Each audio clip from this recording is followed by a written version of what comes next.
Yo, what's up? Here's my full review for the new Netflix and Jamie Foxx movie, Day Shift. Now, this movie stars Jamie Foxx, it stars Snoop Dogg, Dave Franco, Meagan Good, and a bunch of other people in it. The movie is basically about Jamie Foxx, who's a vampire hunter who's lost his connection with the Union of Vampire Hunters, trying to get back in. He has a daughter and an ex-wife who he has to give money to, and he needs to find a way to get money from that now that the vampire hunting ain't doing everything he needs to do. So he tries to get back a part of the union to get back into vampire hunting.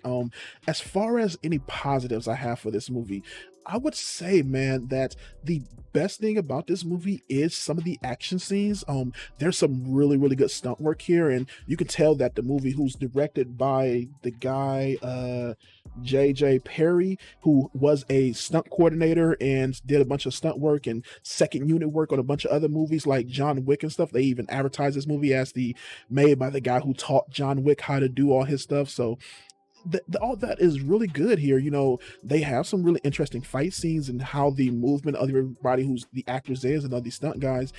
But I would say that there's nothing great about those stunt scenes. They just have no meat to them. And that kind of goes with a lot of the other things that I did enjoy about this movie. I thought visually the movie looked fine. The cinematography for the way they shoot LA is okay, but there's nothing like really grandiose or special about the way they shoot LA. It's basically a lot of the general stuff that you would see at LA, like somebody just drove down the street with a camera saying, yo, let's get this part of LA, let's get this part, and not really anything like really artistic about it. I would also say that the acting here is fine. Jamie Foxx does an okay job as the lead actor. You have Snoop Dogg, who even is, he's fine in what he's doing here as far as, he's playing this character called Big John, who's basically a badass vampire hunter who has a side of mystery to him, and also every woman loves him and all that stuff.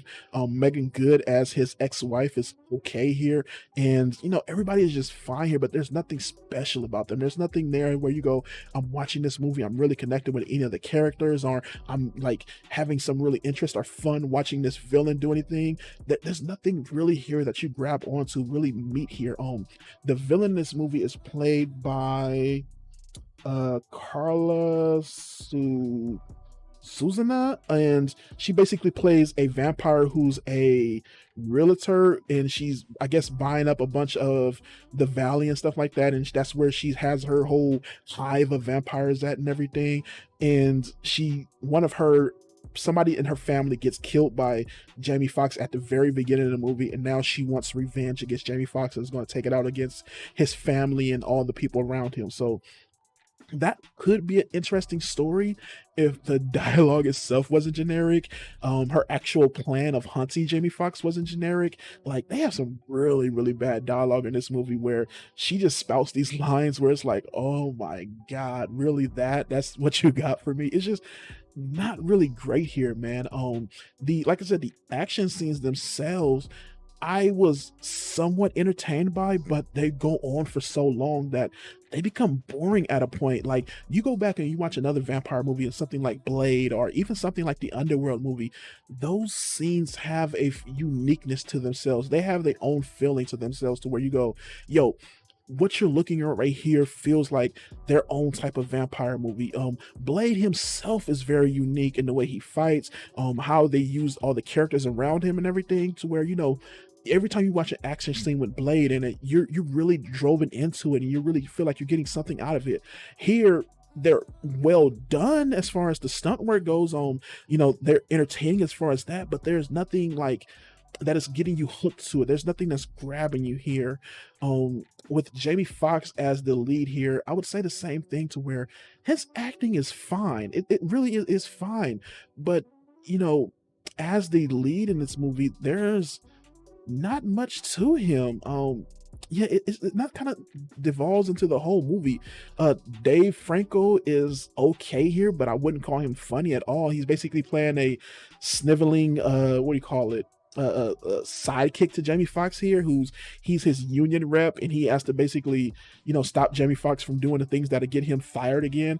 And like, it's okay, but it's not really that interesting or funny or anything like that. You kind of seen it all before.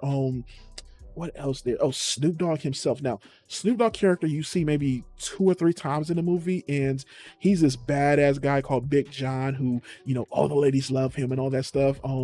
Like I said earlier, his acting is okay here, but um I don't know, that mystique that he has as Big John is kind of what you want Jamie Foxx to have a little bit more here. Like, there's nothing to none of the characters here that really bring you in and really drive you to want to just really enjoy and keep watching this movie. I never really felt that. I'm trying to think of something that I thoroughly enjoyed. I mean, the vampires, they have supposed different vampires here. I'm trying to think of things I enjoy about this. God damn. Um, yeah, it's not that much. I mean, the vampires themselves look okay, I guess. The costuming and the makeup of the vampires are okay, but then again, it's for $100 million budget. What this has, it's not that great either. Yeah, something that I did realize about this movie, like the villains here, like I said, they're generic, but the henchmen are also generic in a whole different way. To where you look at the henchmen here, and they all look like henchmen that you've seen in any other, kind of generic comic book movie or everything. Like they're all dressed up like 2000s high school kids who stuff like that, or they all wearing like helmets or sunglasses or beanie caps and stuff like that, and they have zero personality to them. The only villain here who has somewhat personality is the lead villain, and she has a kind of bodyguard with her who is basically playing the big, strong, mean bodyguard, but he doesn't have a personality beyond that either. That just kind of goes for a lot of the characters here, man. Like the main cast has a personality. There's also another actress here in uh the Natasha Lou Brzardo, who plays Heather, and she's basically Jamie Foxx's next door neighbor. She has a role in this movie, and she kind of helps out and hinders him in many ways, but there's not much to her character here besides giving some exposition as well. Like, I don't know, man.